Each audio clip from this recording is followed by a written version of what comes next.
May 14th, and there's panic in Moscow. It's engulfed in fires. Russia is burning. Good morning, everyone. We're having a fire collapse here, so to speak. Oh, how scary, really. Look how frightening it is. Unbelievable. Unbelievable. This is what visibility looks like. You can't even see the car. We're driving with our hazard lights and headlights on. There's nothing left to breathe. We're literally suffocating. Homes have been destroyed. People have been evacuated. A state of emergency has been declared. It's burning higher up. And the car is parked lower down in Malinovka, parallel to the fire trucks on the hill. We're burning. We've already made our first flight. Hard now. We're heading to the airfield. There's a fire there too. Our firefighters are working right at the airfield. They're saving the equipment there because it's very close to the helicopters and other aircraft. The situation here is also difficult. 380 hectares are on fire. People were evacuated from areas where the fire came right up to residential buildings and skyscrapers. Look at what's happening. The airport is somewhere over there. Russians are trapped by fire. A cosmodrome in Russia could burn down completely. Hellish landscapes. Several thousand people, including rescuers, have been mobilized to fight the fire. About 800 smoke jumpers from other regions, 250 pieces of equipment, and aircraft are unable to put out the fires. The second aircraft is also preparing for takeoff. They're putting out a fire in the Smolenka area. So, you keep working. Take care of yourselves. Tens of thousands of Russians have been left without homes, without heat, without electricity. Just stay calm. Oh, don't panic. Everyone will be let out now. Where are you going to go? Out into the field or what? No way. Even if it's into a field, at least I'll be alive.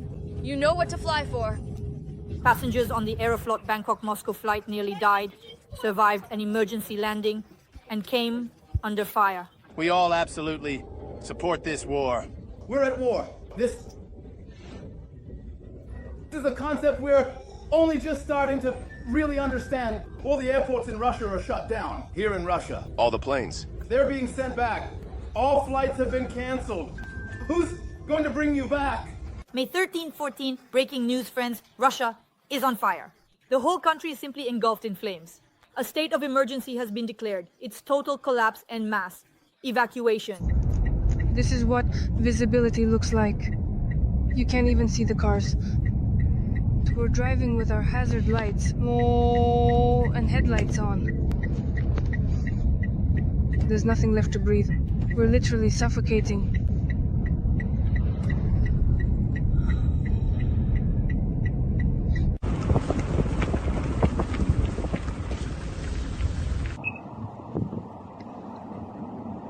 It's already right next to us. First of all, the airport in Chita is on fire. The Chita airfield, they're trying to save the equipment. The situation is difficult. It's a fire collapse. Good morning, everyone. We're having a fire collapse here, so to speak. We've already made our first flight. Now we've taxied at the airfield. There's a fire here too. Our firefighters are working right on the airfield. They're saving the equipment there because it's very close to the helicopters and the AIM's infrared. The situation here is also difficult, so we're working. The second crew is also getting ready to take off. They're putting out a fire in the Smolenka area. That's how things are. So, we're continuing to work. Take care of yourselves. A wall of fire right by the highway in the Murmansk region. A massive forest fire is raging there. It's terrifying, isn't it? Look how scary it is. Unbelievable. Hellish landscapes greet drivers on the road from Blagoveshchensk to Svobodny, near the village of Moskovitnoye. Moskovitino, hundreds of trees are burning. People are recording what's happening on video. They are terrified. Russia is terrified. The footage is no less nightmarish. Unbelievable.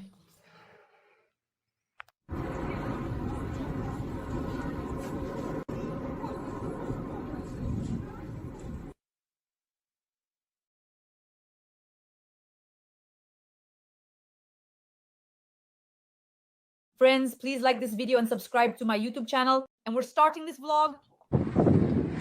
We're waiting for you. Well, why aren't we taking it out here into the field? Come over. The Zabaikalsky Krai is engulfed by massive fires. Homes have been destroyed, people evacuated, and a state of emergency has been declared. The fight against large-scale forest fires continues in the Zabaikalsky Krai. A state of emergency has been in effect there since the end of April. According to the Ministry of Emergency Situations, there are currently more than 50 fire outbreaks in the region, covering an area of 380,000 hectares.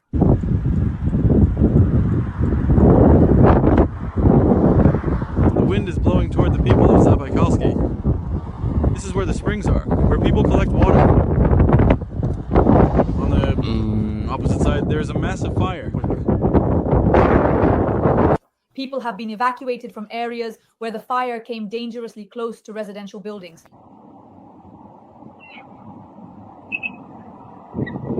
Several thousand people are currently involved in firefighting efforts, including rescuers and about 800 smoke jumpers from other regions. There are 250 units of equipment and aircraft being used. The work is complicated by weather conditions and the proximity of the fire to populated areas. Dhaka buildings have been damaged, with dozens of homes destroyed. It is known that dozens of houses have burned down, 30 structures destroyed, and another 50 plots have been affected. In Chita and the administrative center of the Zabaikalsky Krai, the Kadala airport had previously suspended operations temporarily. It was simply surrounded. A forest fire which made air traffic for dozens of hours. The main cause is cited as careless handling of fire during strong winds. This was reported by the region's Minister of Natural Resources, Pavel Volzhin.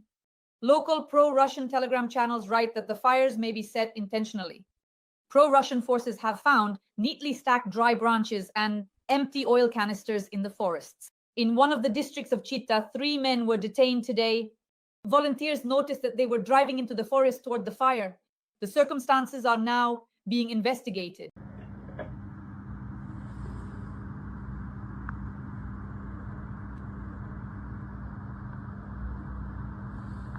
Russians take a look at this footage as fellow Russians.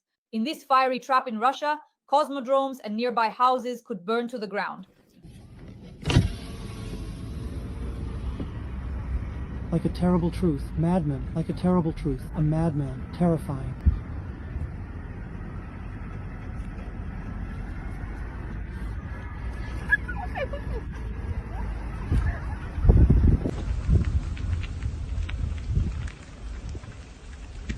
Right now, vast forests are burning in the Amur region. A fire also broke out near a gas boiler house. It is almost impossible to get out of the city because of the trees burning along the roads. This natural disaster is simply taking revenge on Russia for all the atrocities it has committed against Ukraine and other countries. The total area of the fires has exceeded 3,000 hectares. It is noted that in the city, with a population of just over 7,000 people, employees of the Vostochny Cosmodrome reside.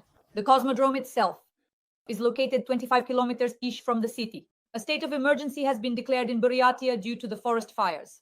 Currently, according to the regional government, there are 30 active fires in the republic, covering an area of more than $53,000 per hectares.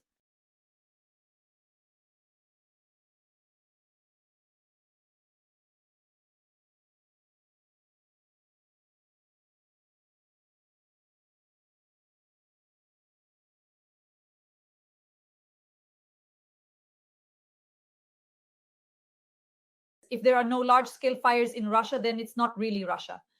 This time I was caught in Balkalyu. According to the Russian Ministry of Emergency Situations, the fires there have covered an area of more than 576,000 hectares. Spring fires in the Amur region have reached the town of Tsiolkovsky at night, and right now they are threatening 15 new apartment buildings. At least 2,000 residents live there, who are leaving their homes on their own. There is no mass evacuation. Once again, friends, an evacuation has still not been announced in the city. Tsiolkovsky is located 15 kilometers from the Vostochny Cosmodrome.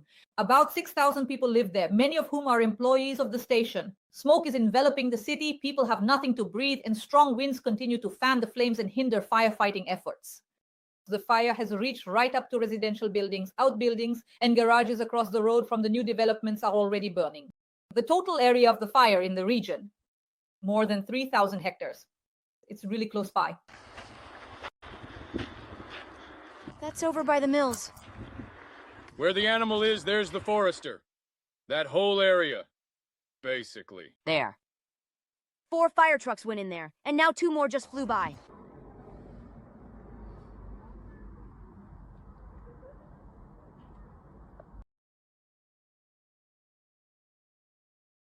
Yeah, even if they drop you off in a field, at least you're alive, better than flying and burning alive. Passengers on the Aeroflot Bangkok-Moscow flight first went through an emergency landing in New Delhi due to problems with the fuel tank, and then found out that just a few minutes after landing, the Indian airport came under fire.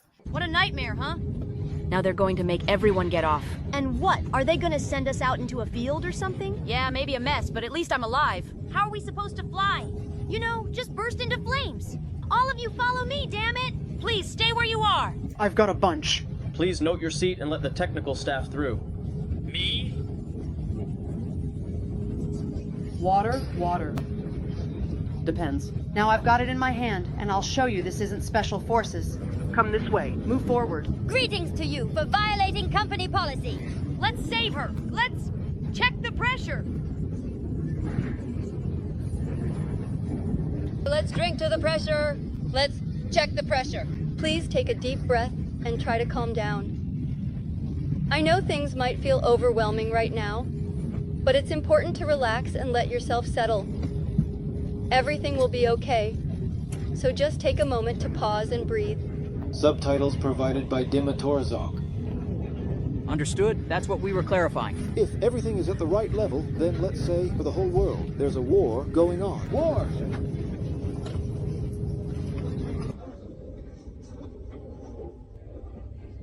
War, take your face right now. What a mess! All major airports in Russia are completely shut down. All planes in Russia are grounded. All flights have been cancelled. So, who will bring you back home? Every voice matters. Join our community, support independent journalism and help us bring you the truth from Ukraine. Become a member of Ukraine Today. Join us now. The plane entered Russian airspace, but the 9-hour flight had to be interrupted. 4 hours after takeoff, a persistent smell of burning plastic appeared in the cabin. The crew was unable to quickly identify the source of the smell. One of the flight attendants came into the cabin with a fire extinguisher. Panic broke out in the cabin. One of the passengers, overwhelmed with emotion, asked for the plane to land as soon as possible, anywhere at all, even in a field. Other passengers tried to remain calm, but it was clear they were struggling to do so. The pilots decided to land the plane at the nearest airport. The aircraft was received in New Delhi. Before landing, the captain dumped fuel.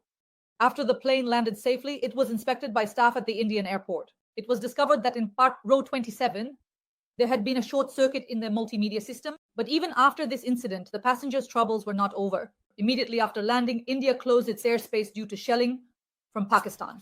Bismillahirrahmanirrahim. On May 10th, specifically at the time of Fajr, we carried out and delivered a strong and decisive blow to Pakistan. Resolve and determination. Alhamdulillah.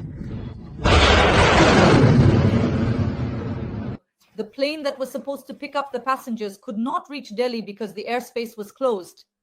The racists were only able to return home 2 days later. Their plane finally landed in Moscow. The joys of life in a superpower. In Surgut, a child nearly drowned in mud. The boy was stuck knee-deep in Putin's prosperity and couldn't get out on his own. According to local residents, every spring a swarm forms in this spot, and the authorities have no intention of doing anything about it. To be continued,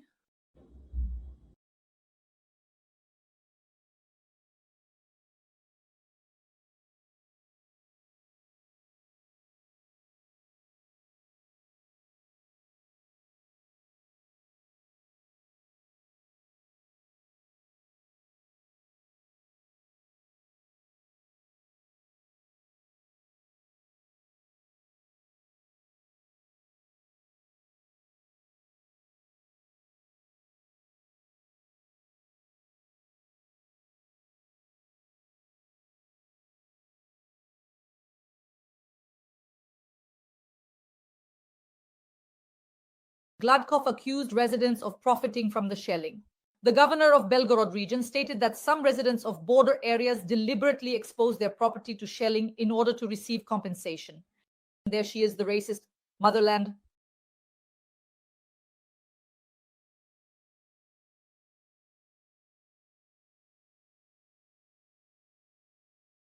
In order to issue...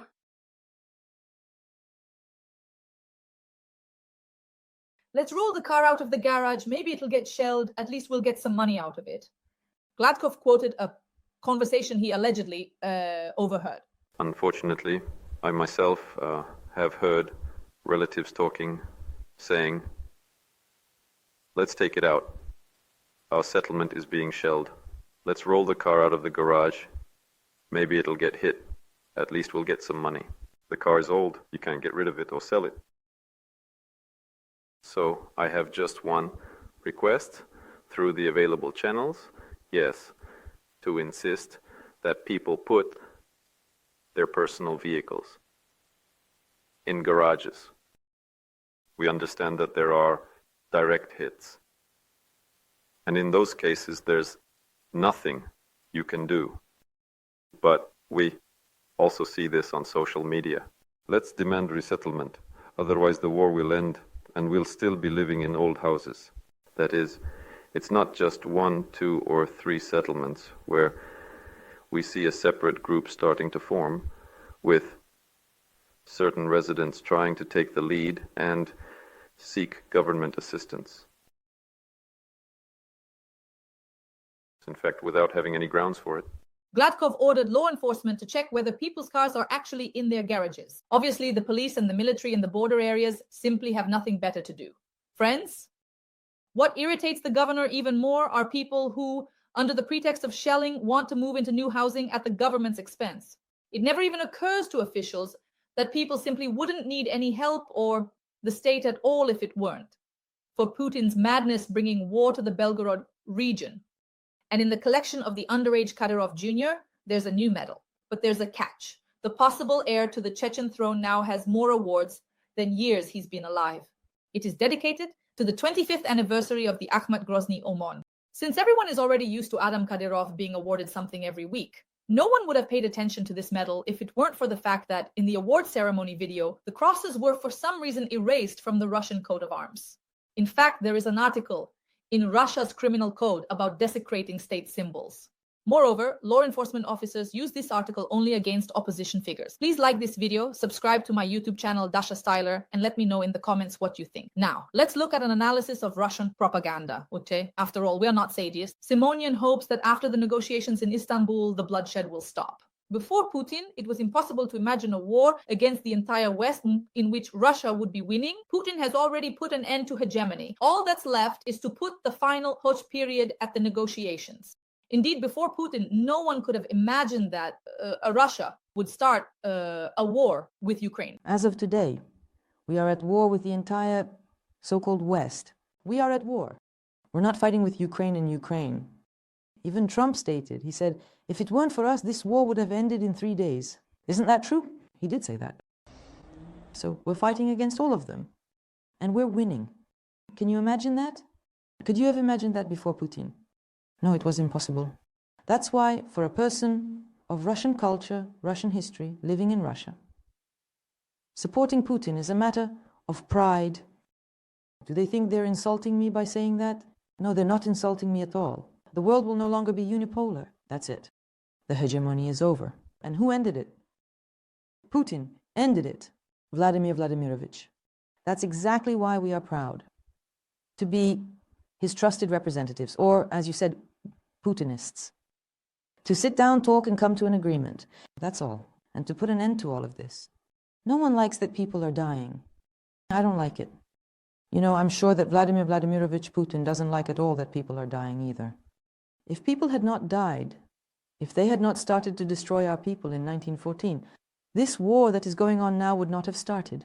Do you understand? It wouldn't have started from the very beginning. We really hope that negotiations will actually take place and that people will stop dying.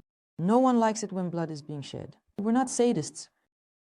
If you ever wondered what to give a priest as a gift, the answer is obvious, of course. A yacht, a Mercedes, or an apartment in downtown Moscow, but really, just whatever you can manage. A little reminder that there's a grain of truth in every joke. Everything else is true. What can you give a priest as a gift? What's the general, well, the classic options, a yacht, a Mercedes, and an apartment on Tverskaya. After that, you can, well, just according to your means. Yes. Just scale it down, according to your abilities.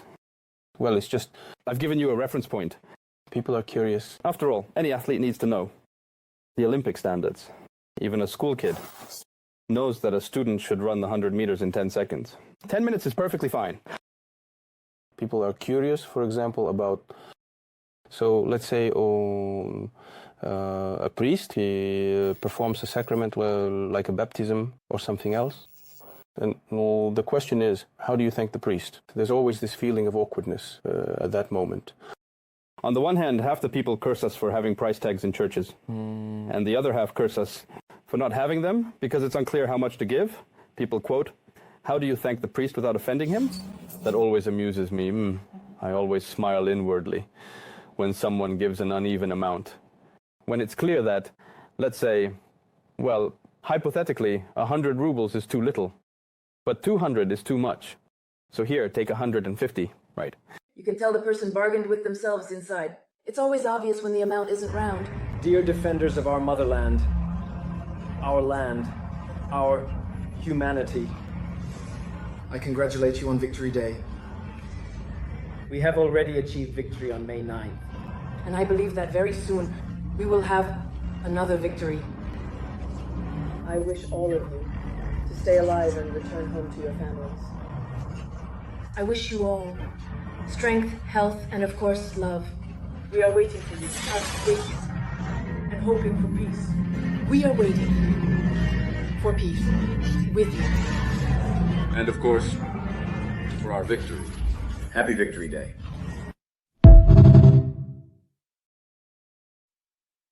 Phil Wilde, senile, disgusting, vile, talentless, a devilish character. That petty demon, impotent, horse lover. Nevzorov yesterday once again buried Gherkin and then resurrected Gherkin. Both the first and the second went unnoticed. But the task is to hype up what's happening with the remnants of Strelkov's followers, Montyan, Grubnik, and all sorts of other crypto scum from Ukraine who flooded into our country because of the stupidity and vulgarity of certain uniformed officials, who, instead of fulfilling their duties, sometimes like to use their power, not to fight enemies, but just to show that they know whom they're protecting and for what purpose. If they knew, they would have handled it properly by now. If they knew, they would have dealt with it properly by now. If they knew, the entry on February 24th, 2022 would have happened differently. A lot of things would be different now on the territory of Ukraine. And of course, a lot would have turned out differently in the future as well. A debriefing. And after our victory, a lot will need to be done. Many names will need to be named, and there will be some very serious conversations with many people. Undoubtedly, not by me. The Supreme Commander-in-Chief, of course, will conduct the debriefing. I just want every foreigner to get this into their head. We will win. And notice, during this press conference, statement. Putin said that this is a war. Yes. I noticed that too. For the first time, he said, for the first time, that this is a war. So that this doesn't spread across Ukraine, so that all sorts of scum don't read it. A video went viral online, showing women destroying Russian classics. According to them, they managed to destroy 3 bags of Russian books. 2 more are still in the process. They plan to send everything for recycling. Well, here we go, round 2. What do we have here? Lermontov. In Seagate file name. Dostoevsky. What did he write here? Crime and punishment. There's the crime. Where's the punishment? Off to recycling. Stay put bare. Chekhov. Chekhov, whose works raise terrorists who later gouge out the eyes of our journalists and cut their tracheas. Cool, Diana. Pushkin. Elstern der Harmatny in a noisy way. Need some Chekhov. How could we do without Chekhov? Why are we tearing up these books, wasting our precious time so that Pablo doesn't spread all these bitches around the world, so that it doesn't spread across our Ukraine, so that all sorts of scum don't read them? There are no Czechs. Chekhov. And here, is this Chekhov too? There are already 3 bags. Soon there will be 2 more. Never got around to it before, but now it was easy. Farewell, Sasha. Farewell, trash. No point throwing it away. And you can't burn it. It's a pity. It won't burn. But maybe it's better to turn it into recycling. Let it be put to use. The pile isn't very big. Friends, please like this video, subscribe to the channel, and write a few kind words in support of Ukraine. Glory to Ukraine. Glory to the heroes. We will definitely win.